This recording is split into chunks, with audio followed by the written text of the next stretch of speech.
Hey guys welcome back to my YouTube channel. ಎಲ್ಲರೂ ಹೇಗಿದ್ದೀರಾ? ಎಲ್ಲರೂ ಚೆನ್ನಾಗಿದ್ದೀರಾ ಅಂತ ತಿಳ್ಕೊತಾ ಈ ವ್ಲಾಗ್ ಸ್ಟಾರ್ಟ್ ಮಾಡ್ತಾ ಇದ್ದೀನಿ. ಯಾರೆಲ್ಲ ಹೊಸ್ದಾಗಿ ನೋಡ್ತಿದ್ದೀರಾ, ನನ್ನ ಹೆಸರು Akshara and welcome to my channel. And ಯಾರೆಲ್ಲ ನನ್ನ ಚಾನಲ್ನ ಸಬ್ಸ್ಕ್ರೈಬ್ ಮಾಡಿ ಫಾಲೋ ಮಾಡ್ತಿದ್ದೀರಾ ಆ್ಯಂಡ್ ನನ್ನ ವೀಡಿಯೋಸ್ನ ರೆಗ್ಯುಲರಾಗಿ ನೋಡ್ತಾ ಇದ್ದೀರಾ, welcome back to my YouTube channel. And ಇದನ್ನು ಹೇಳ್ತಾ ಈ ವ್ಲಾಗ್ನ ಸ್ಟಾರ್ಟ್ ಮಾಡೋಣ. ನಾವಿವತ್ತು ನಮ್ಮ ಹೊಸ ಮನೆ ಹಾಲೋಗಿಸೋ ಶಾಸ್ತ್ರ ಇಟ್ಕೊಂಡಿದ್ದೀವಿ. ಸೊ ಎಲ್ಲದಕ್ಕೂ ರೆಡಿ ಮಾಡ್ಕೋತಾ ಇದ್ದೀನಿ. ಆ್ಯಂಡ್ ನನ್ನ ಮಗಳಿಗೆ ಸ್ನಾನ ಮಾಡಿಸ್ಬೇಕು. ನಮ್ಮದೆಲ್ರದ್ದು ಆಗಿದೆ. ಅವಳನ್ನ ಬೇಗನೆ ಕರ್ಕೊಂಬಂದಿದ್ದರಿಂದ ಅವಳಿಗೆ ಬೆಳಗ್ಗೆನೇ ನೀರು ಒಯ್ದು ಸ್ನಾನ ಮಾಡಿಸಿ ಕರ್ಕೊಂಬಂದರೆ ನೆಗಡಿ ಆಗುತ್ತೆ ಅಂದ್ಬಿಟ್ಟು 7 ಅಷ್ಟರಲ್ಲಿ ಮಾಡ್ಸೋಣ ಅಂದ್ಕೊಂಡ್ವಿ. ಯಾಕಂದರೆ 9:15 ಒಳಗಡೆ ನಾವು ಹಾಲು ಹೋಗಿಸ್ಬೇಕಿತ್ತು. ಸೊ ಹಂಗಾಗಿ ನಾವು ಬೇಗ 6 ಗಂಟೆಗೆ ಎಲ್ಲ ಬಂದು, ಅಂದರೆ 5 o'clock ಎದ್ದು ರೆಡಿಯಾಗಿ ನಾನು ಅಮ್ಮ ಪಾಪು 3 ಜನ ಬಂದ್ವಿ. ಆ್ಯಂಡ್ ಅವಳಿಗೆ ಮಾತ್ರ ಸ್ನಾನ ಮಾಡಿಸಿಲ್ಲ. ನಾನೆಲ್ಲ ಮನೆಯೆಲ್ಲ ಕ್ಲೀನ್ ಮಾಡಿ ಪೂಜೆಗೆಲ್ಲ ರೆಡಿ ಮಾಡಿ ಆಮೇಲೆ ಅವಳಿಗೆ ಸ್ನಾನ ಮಾಡಿಸಿ ರೆಡಿ ಮಾಡಿಬಿಡೋಣ ಅಂತ ಎಲ್ಲ ದೇವ್ರ ಮನೇನ ಅಚ್ಚುಕಟ್ಟಾಗಿ ರೆಡಿ ಮಾಡಿದ್ದೀನಿ. ಆ್ಯಂಡ್ ನಾನಿವತ್ತು ತುಂಬ ಖುಷಿಯಾಗಿದ್ದೀನಿ. ಯಾಕಂದರೆ ನಾನು ವರ್ಷಕ್ಕೊಂದೇ ಸಲ ಲಕ್ಷ್ಮಿ ಕೂರಿಸ್ತಾ ಇದ್ದಿದ್ದು. ಇವತ್ತು ಹೊಸ ಮನೆಗೆ ಲಕ್ಷ್ಮಿ ಕೂರಿಸಿ ಒಳಗಡೆ ಬಂದರೆ ತುಂಬ ಒಳ್ಳೆಯದಾಗುತ್ತೆ ಅಂತ ಹೇಳಿದ್ರು. ಸೊ ಹಾಗಾಗಿ ತುಂಬ ಆಸೆಯಿಂದ ಲಕ್ಷ್ಮಿನ ಕೂರಿಸಿದ್ದೀನಿ ಗೈಸ್. ಆ್ಯಂಡ್ ಇವತ್ತು ಪೂಜೆನ ಸಖತ್ತಾಗಿ ಮಾಡಿದೆ. ಎಷ್ಟು ನೆಮ್ಮದಿಯಿಂದ ಮಾಡಿದೆ ಅಂದರೆ ನಿಜವಾಗ್ಲೂ ನಾನು ಅಂದ್ಕೊಂಡಿದ್ದಕ್ಕಿಂತ ಪೂಜೆ ಚೆನ್ನಾಗೇ ಆಯಿತು. ಆ್ಯಂಡ್ ಇದನ್ನು ಹೇಳ್ತಾ ನೆಕ್ಸ್ಟು ಹಾಲು ಉಗ್ಸೋಣ ಬನ್ನಿ. ನನ್ನ ಮಗಳಿಗೆ ಹೊಸ ಫ್ರಾಕ್ ಹಾಕಿ, ಹೊಸದೇನಲ್ಲ ಹಳೇದೆ, ಅದು ಯಾವತ್ತೋ ಹಬ್ಬಕ್ಕೆ ತಂದಿದ್ದು, ಅದು ಹಾಗೆ ಇತ್ತು, ಅದನ್ನು ಒಂದೇ ಟೈಮ್ ಹಾಕಿದ್ದು. ಸೊ ಅದನ್ನು ಹಾಕಿ ಅವ್ರಿಗೂ ರೆಡಿ ಮಾಡಿ ನೆಕ್ಸ್ಟು ನಾವು ಹಾಲು ಉಗ್ಸೋದು ಮಾಡಿದ್ವಿ. ನೋಡಿ ಗೈಸ್, ಎಷ್ಟು ಫ್ರಸ್ಟ್ರೇಟ್ ಆಗಿಬಿಟ್ಟಿದ್ದೆ ನಾನು. ಹೋದರೆ ಪೂಜೆನ ಕರೆಕ್ಟಾಗಿ ಟೈಮ್ ಮಾಡ್ತೀರಾ ಇಲ್ವಾ, 9:15 ಅಷ್ಟರಲ್ಲಿ ಮುಗಿಸ್ಬೇಕಿತ್ತು. ಸೊ ಎಲ್ಲ ನೆನ್ನೆನೇ ಬಂದು ರೆಡಿ ಮಾಡಿಟ್ಟು ಹೋಗಿದ್ವಿ. ಬಟ್ ಪೂಜೆಗೊಂದು ಇವತ್ತು ಬಂದು ರೆಡಿ ಮಾಡಿದ್ದು. ಬಟ್ ನೆಮ್ಮದಿಯಾಗಿ ಮಾಡಿದೆ ಗೈಸ್, ನೆಮ್ಮದಿಯಾಗಿ ಮಾಡಿದೆ ಅಂತಲೇ ಹೇಳ್ಬೋದು. ಆ್ಯಂಡ್ ಹಾಲು ಹುಗ್ದಾಗೆ ಮನೇನೂ ಹುಗ್ಲಿ, ನಿಮ್ಮೆಲ್ಲರೂ ಲೈಫು ಚೆನ್ನಾಗಿರಲಿ, ನಮಗೂ ಒಳ್ಳೆಯದಾಗಲಿ, ನಿಮಗೂ ಒಳ್ಳೆಯದಾಗಲಿ. ಎಲ್ಲ ಆದಷ್ಟು ನಾವು ಒಳ್ಳೇದು ಬಯಸೋಣ. ಹಿಂದೆದೆಲ್ಲ ಮರ್ತೋಗಿ ಮುಂದೆದು ಮಾತ್ರ ನೆನಪಲ್ಲಿ ಇಟ್ಕೊಂಡು ಮುಂದೆದು ಮಾತ್ರ ಯೋಚನೆ ಮಾಡ್ತಾ ಬಾಳೋಣ.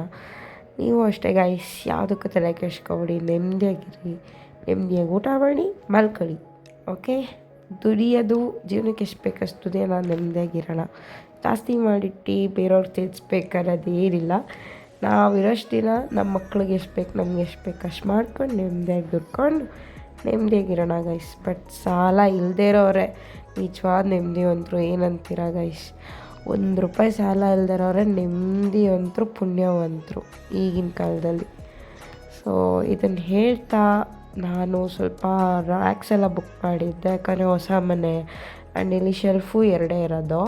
ಸೊ ಹಂಗಾಗಿ ಶೆಲ್ಫ್ಸ್ ಎಲ್ಲ ಕಮ್ಮಿ ಇದೆ ಅಂದ್ಬಿಟ್ಟು ಈ ಥರ ಪ್ಲಾಸ್ಟಿಕ್ದು ರ್ಯಾಕ್ಸ್ ಎಲ್ಲ ಬುಕ್ ಮಾಡಿದ್ದೆ. ಆ್ಯಕ್ಚುಲಿ ಇದು 4 ಸ್ಟೆಪ್ ರ್ಯಾಕ್ಸ್ ಇದು ಆ್ಯಂಡ್ ಟ್ರಾಲಿ ರ್ಯಾಕು. ಬಟ್ ನಾನು ಟ್ರಾಲಿ ಯೂಸ್ ಮಾಡೋಲ್ಲ. ಇದು ನೋಡಿ, ಈ ಥರ 2 ಸೈಡ್ಸ್ ಇಟ್ಬಿಟ್ಟು ಯೂಸ್ ಮಾಡೋಣ ಅಂತ ಹಂಗೂ ಟ್ರಯಲ್ ನೋಡಿದೆ. ಬಟ್ ತುಂಬ ಉದ್ದ ಆಯಿತು ಆ್ಯಂಡ್ ಸ್ಟಿಲ್ ಅದು ಅಷ್ಟೊಂದೇನು ಫ್ಲೆಕ್ಸಿಬಲ್ ಆಗಿರಲಿಲ್ಲ. ಸೊ ಹಂಗಾಗಿ ಅದನ್ನು ಬಿಚ್ಚಿಬಿಟ್ಟು ನಾನು ಇದನ್ನು 2 ಸ್ಟೆಪ್ಪಾಗಿ ಯೂಸ್ ಮಾಡಿಕೊಂಡೆ. ಆ್ಯಂಡ್ ಆ್ಯಕ್ಚುಲಿ ಟ್ರಾಲಿದು ಅಷ್ಟೊಂದೇನು ಈ ಕ್ವಾಲಿಟಿ ಅಷ್ಟೊಂದು ಚೆನ್ನಾಗಿರಲಿಲ್ಲ. ಸೊ ಟ್ರಾಲಿಗಳನ್ನ ಬಿಚ್ಚಿಬಿಟ್ಟು ಹಾಗೆ 2 ಸ್ಟೆಪ್ಸ್ ಯೂಸ್ ಮಾಡಿಕೊಂಡೆ. ಆ್ಯಂಡ್ ಇದೆಲ್ಲ ಮುಗೀತು ಗೈಸ್. ಇವತ್ತು ಹಾಲು ಒಗ್ಸಿ ಆ್ಯಂಡ್ ಮಧ್ಯಾಹ್ನ ಸ್ವಲ್ಪ ಹೊತ್ತು ರೆಸ್ಟ್ ಮಾಡಿ ಮತ್ತೆ 4 ಗಂಟೆಗೆ ಮತ್ತೆ ಶಿಫ್ಟಿಂಗ್ ಎಲ್ಲ ಸ್ಟಾರ್ಟ್ ಮಾಡ್ಕೊಂಡ್ವಿ. ಮತ್ತು 4 ಗಂಟೆಗೆ ಲೈಕ್ ಫರ್ನಿಚರ್ಸ್ ಏನೂ ತರಲಿಲ್ಲ. ಮಂಚ, TV, ದಿವಾನ್ ಕಾಟ್ಸು ಆ ಥರದ್ದೆಲ್ಲ ಏನೂ ತರಲಿಲ್ಲ. ಜಸ್ಟ್ ಅಡುಗೆ ಐಟಮ್ಸು ಮತ್ತು ಬಟ್ಟೆ ಐಟಮ್ಸ್ ಅಷ್ಟೂ ನಾವು ಟಾಟಾ ಏಸ್ಗೆ ಹಾಕ್ಕೊಂಡು ಬಂದ್ವಿ. ನನ್ನ ಹಸ್ಬೆಂಡ್ ಬಂದಮೇಲೆ ಅವರು ಮತ್ತು ಸ್ವಲ್ಪ ಹುಡುಗರು ಸೇರಿಕೊಂಡು ಅದೆಲ್ಲ ಮಂಚ ಎಲ್ಲ ತೊಗೊಂಬರ್ತಾರೆ ಅಂದ್ಬಿಟ್ಟು ನಮ್ಮ ಕೈಲಿ ಎಷ್ಟಾಗುತ್ತೋ ಅಷ್ಟು ಪ್ಯಾಕಿಂಗ್ ಎಲ್ಲ ಆಗಿತ್ತು. ಬಟ್ಟೆದು ಪಾತ್ರೆದು ಅದನ್ನಷ್ಟು ತೊಗೊಂಡು ಬಂದ್ವಿ. ಆ್ಯಂಡ್ ಇವತ್ತೇ ಆಲ್ಮೋಸ್ಟ್ ಎಲ್ಲ ಜೋಡಿಸ್ಕೊಳ್ಳೋಣ. ಇನ್ನು ಫರ್ನಿಚರ್ಸಲ್ಲೆಲ್ಲ ಬಂದರೆ ಆವಾಗ ಸ್ವಲ್ಪ ಕೆಲಸ ಇರುತ್ತೆ ಅಂದ್ಕೊಂಡು ಆದಷ್ಟು ಬಟ್ಟೆಗಳು ಪಾತ್ರೆಗಳೆಲ್ಲ ಜೋಡಿಸ್ಕೊಳಕ್ಕೆ ಟ್ರೈ ಮಾಡಿದೆ. ಆದರೂ ಹೊಸ ಮನೆ, ಹೊಸ ಖುಷಿ, ಹೊಸ ನೆಮ್ಮದಿ ಆ್ಯಂಡ್ ಹೊಸ ಹೊಸ ಥರ ಫೀಲಿಂಗ್ಸು ಹೇಳೋಕ್ಕೆ ಆಗಲ್ಲ. ಬಟ್ ಆದರೂ ಬಾಡಿಗೆ ಮನೇಲಿರೋರಿಗೆ 30 ದಿನ ಹೆಂಗೆ ಕಳೆಯುತ್ತೆ ಅಂತಲೇ ಹೇಳೋಕ್ಕಾಗಲ್ಲ. ಸ್ವಂತ ಮನೇಲಿ ಗೈಸ್ ನಿಜವಾಗ್ಲೂ ನೆಮ್ಮದಿಯಾಗಿರ್ಬೋದು. ಈ ಬಾಡಿಗೆ ಮನೇಲಿ ಈಗ ಒಂದು ರೌಂಡ್ ಬಾಡಿಗೆ ಕಟ್ಟಿರ್ತೀರ, ಹಾಗೆ ಇನ್ನೊಂದು ರೌಂಡ್ ಬರೋಷ್ಟೊತ್ತಿಗೆ ಇನ್ನೊಂದು ರೌಂಡ್ ಬಾಡಿಗೆ ಬಂದಿರುತ್ತೆ. ಸೊ ನೆಮ್ಮದಿ ಅನ್ನೋದು ಎಲ್ಲಿ ಕೇಳ್ಕೊಂಬಂದಿರ್ತೀವಿ ಅಂತಲೇ ಗೊತ್ತಾಗಲ್ಲ. ಅದೇ ಹೇಳ್ತೀವ, ಸಾಲ ಇಲ್ದಿರೋರು, ಸ್ವಂತ ಮನೇಲಿರೋರು ಇವರೇ ನಿಜವಾದ ಪುಣ್ಯವಂತರು, ನೆಮ್ಮದಿವಂತರು. ಸೊ ಯಾವಾಗ ದೇವ್ರು ನಮಗೂ ಆ ಥರ ಕರುಣಿಸ್ತಾನೆ ಅನ್ನೋದು ನಮ್ಗೆ ಗೊತ್ತಿಲ್ಲ. But still on the move ಈಗ ಹೇಳ್ತಾ ಇದನ್ನೆಲ್ಲ ಅರೇಂಜ್ ಮಾಡ್ಕೊಂಡ ಗೈಸ್. ನೋಡಿ, ಇಷ್ಟ ಆದರೆ ವ್ಲಾಗ್ ಕಂಟಿನ್ಯೂ ಮಾಡಿ, ಇಷ್ಟ ಆಗಿಲ್ಲ ಅಂದರೆ ನೆಕ್ಸ್ಟ್ ಯಾವ ಥರ ವ್ಲಾಗ್ ಮಾಡಬೇಕಂತ ಕಮೆಂಟ್ ಮಾಡಿ. ಆ್ಯಂಡ್ ಪ್ಲೀಸ್ ಸಪೋರ್ಟ್ ಮಾಡಿ. ಕನ್ನಡ ಯೂಟ್ಯೂಬರ್ಸ್ ಬೆಳಿಬೇಕಂದ್ರೆ ಕನ್ನಡದವರೇ ಸಪೋರ್ಟ್ ಮಾಡಬೇಕು. ನಾವೇ ಬೇರೆ ಲ್ಯಾಂಗ್ವೇಜ್ ಅವ್ರಿಗೆ ಸಪೋರ್ಟ್ ಮಾಡಿದ್ರೆ ನಮ್ಮ ಕನ್ನಡದವ್ರನ್ನ ಯಾರು ಸಪೋರ್ಟ್ ಮಾಡ್ತಾರೆ ಅಲ್ವಾ? ಸೊ ಫಸ್ಟು ನಾವು ನಮ್ಮವ್ರನ್ನ ಸಪೋರ್ಟ್ ಮಾಡೋಣ, ಆಮೇಲೆ ಬೇರೆಯವ್ರನ್ನ ಸಪೋರ್ಟ್ ಮಾಡೋಣ ಅಂತ ಹೇಳ್ತಾ, ಪ್ಲೀಸ್ ಎಲ್ಲ ಯೂಟ್ಯೂಬ್ ಚಾನಲ್ಸ್ನೂ ಸಪೋರ್ಟ್ ಮಾಡಿ, ಸಬ್ಸ್ಕ್ರೈಬ್ ಮಾಡಿ. Without interest there is no value for that subscribe. So interest ಇದ್ದರೆ ಮಾತ್ರ ಸಬ್ಸ್ಕ್ರೈಬ್ ಮಾಡಿ. Without interest please don't subscribe. ನನ್ನ ಚಾನಲೇ ಆದರೂ ಅಷ್ಟೇ, ಬೇರೆಯವ್ರ ಚಾನಲೇ ಆದರೂ ಅಷ್ಟೇ, ನನ್ನ ಚಾನಲಿಂದ ಯೂಸ್ ಆಗ್ತದೆ, ಇಂಟ್ರೆಸ್ಟ್ ಇದೆ ನನ್ನ ವೀಡಿಯೋಸು ಅಂತ ಇದ್ದರೆ ಮಾತ್ರ ಸಬ್ಸ್ಕ್ರೈಬ್ ಮಾಡಿ ಗೈಸ್.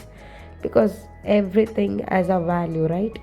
ಸೊ ಹೀಗೆ ಹೇಳ್ತಾ ಖುಷಿಯಿಂದನೇ ಎಲ್ಲನೂ ಅರೇಂಜ್ ಮಾಡ್ತಾ, ಸ್ಟ್ರೆಸ್ ಹೆಂಗೋಯ್ತು ಅಂತಲೇ ಗೊತ್ತಿಲ್ಲ. ಬೇರೆ ಟೈಮಲ್ಲಿ 4 ಕೆಲಸ ಮಾಡಿದ್ರೆ ಸಾಕು, ಅಷ್ಟು ಸುಸ್ತಾಗಿರುತ್ತೆ. ಬಟ್ ಇವತ್ತು ಇಷ್ಟೆಲ್ಲ ಕೆಲಸ ಮಾಡಿದ್ರು ಅಷ್ಟು ಸುಸ್ತಾಗಲಿಲ್ಲ, ಯಾಕಂದರೆ ಹೊಸ ಜಾಗ, ಹೊಸ ಖುಷಿ.